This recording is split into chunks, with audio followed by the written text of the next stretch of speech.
14 अगस्त की रात थी। शहर रोशनियों से जगमगा रहा था। गलियों में झंडे लग रहे थे। बच्चों के हाथों में छोटे छोटे परचम लहरा रहे थे। हर तरफ पाकिस्तान जिंदाबाद के नारे गूंज रहे थे। आतिशबाजी का शूर और ढूल की थाप से आसमान रंग बरंगी रोशनियों से भर गया था।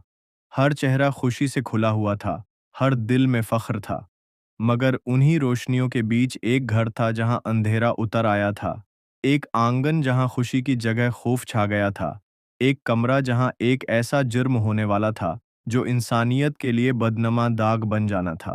इस घर में ज़ैनब थी, 24 साल की एक शरीफ औरत जिसका शवहर रोजगार के लिए शहर से दूर था।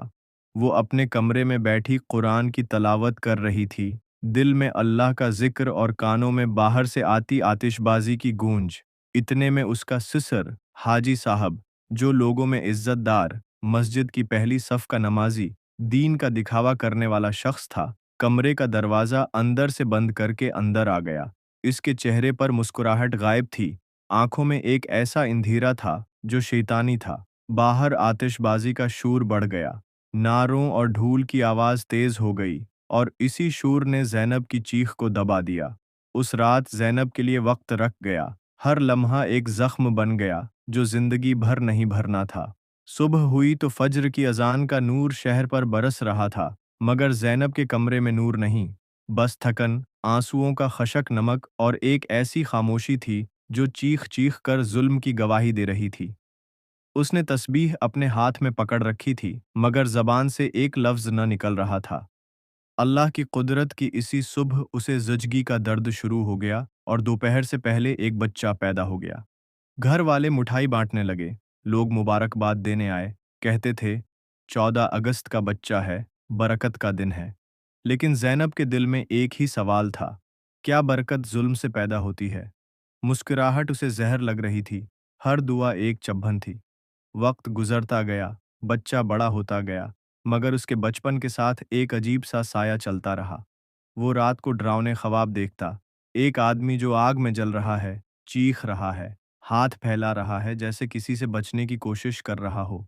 दूसरी तरफ हाजी साहब हर साल 14 अगस्त के आसपास बीमार पड़ जाते। रातों को चीख कर उठते और कहते, उसे हटाओ, कोई मुझे छो रहा है। घर वाले समझ न पाते वो किसके बारे में कह रहा है। एक दिन बच्चे ने अपनी माँ से कहा, आमी, वो आदमी जो मुझे ख्वाब में जलता हुआ दिखाई देता है, उसका चेहरा दादा जैसा है। ये सुनकर ज़ैनब का दिल कांप गया, जैसे बरसों से दबाया हुआ जख्म दोबारा हरा हो गया हो। 7 साल बाद 14 अगस्त के एक दिन ज़ैनब ने फैसला कर लिया कि वो अब खामोश नहीं रहेगी।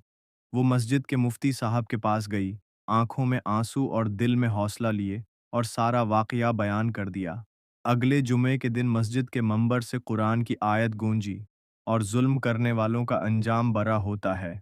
सूरह नहल 16 पचते, और जो इज्जतदार औरतों पर इल्ज़ाम लगाए या उनका हक मारे, उन पर दुनिया और आखिरत में लानत है। सूरह नूर 24-23। पूरा मोहल्ला समझ गया कि इस्लाम जुल्म को कभी नहीं छिपाता। जुल्म को छुपाना खुद एक जुर्म है, और अल्लाह जालिम को कभी मुआफ नहीं करता जब तक मजलूम खुद मुआफ न करे। हाजी साहब को जब लोग समझाने आए तो वो बेहाल हो गए, चीखने लगे, मुझे छोड़ दो, मैं नहीं जलना चाहता।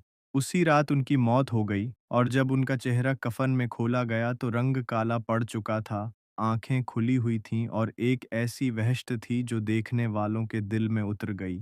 लोग कहने लगे, ये अल्लाह का अजाब है।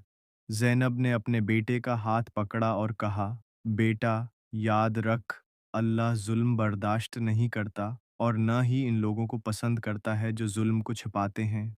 14 अगस्त को हम आज़ादी मनाते हैं, मगर असल आज़ादी तब होगी जब हर बेटी, हर औरत अपने घर में महफूज हो, जब जुल्म को छिपाने के बजाय उसका हिसाब लिया जाए।